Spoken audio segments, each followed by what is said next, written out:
عوام پہ جھوٹے مقدمے بنا دیتی ہے، جس کی وجہ سے عوام پریشان ہوتی ہے۔ اور خدا کے فضل سے میں یورپ میں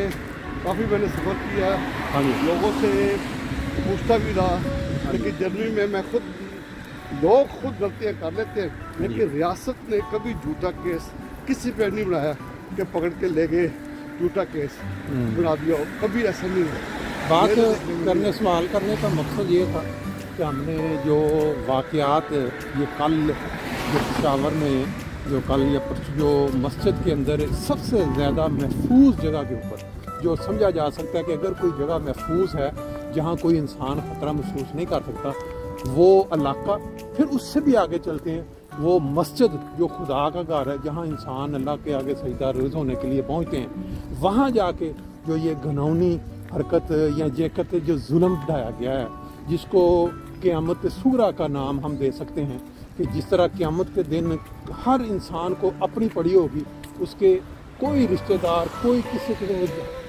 بھاگم دوڑ جو ہے وہاں، تو یہ قیامت صغریٰ جو ڈھائی گئی ہے مسجد میں، اس کی وجوہات میں نے جو ذاتی غور کیا کہ یہ جو ادارہ ہے پولیس کا، ان کا کام ہے سیکیورٹی فراہم کرنا، اپنے شہریوں کو ان کی حفاظت کرنا، لیکن آپ نے دیکھا پچھلے کتنے سالوں سے اس علاقے میں انتہا کا ظلم ہوتا جا رہا، لوگوں، بہت ساری کمیونٹیز جن کی تعداد کم ہے پاکستان میں، ان کے لوگوں کو جب دن دہاڑے گولیوں سے مارا گیا،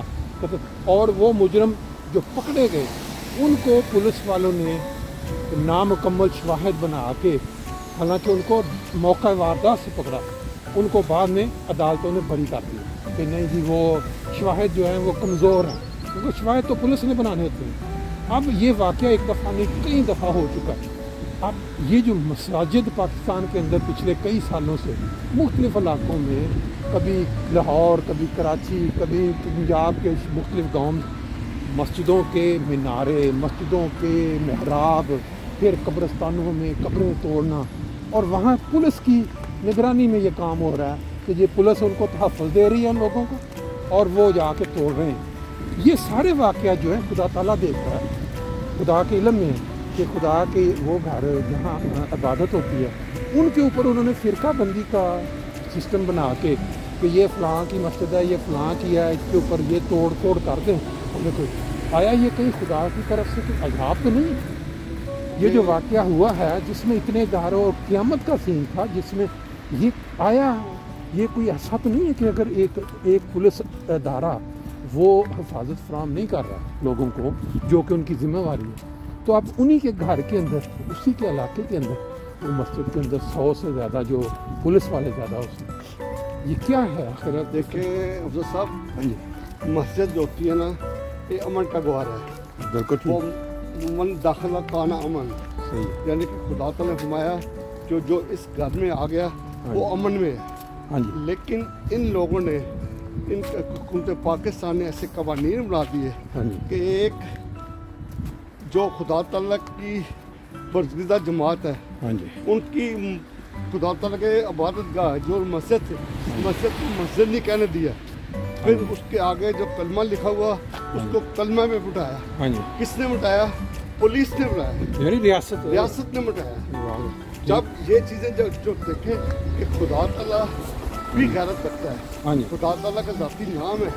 خدا تعالیٰ جس سے محبت کرتا ہے اس کا نام ساتھ جڑا ہوا ہے، لا الہ الا اللہ محمد رسول اللہ۔ یہ کوئی معمولی بات نہیں ہے، یہ کائنات کا جو نظام ہے اسی 2 لفظوں پہ ہے، کیونکہ خدا تعالیٰ کے سوا کوئی عبادت کے لائق نہیں، اور محمد رسول اللہ اللہ تعالیٰ کا رسول ہے، اس کی پیروی اس کا حسنہ پہ چل کے آپ خدا تعالیٰ سے محبت حاصل کر سکتے۔ مین چیز تو خدا تعالیٰ کی رضا ہے۔ خدا تعالیٰ کی ان لوگوں نے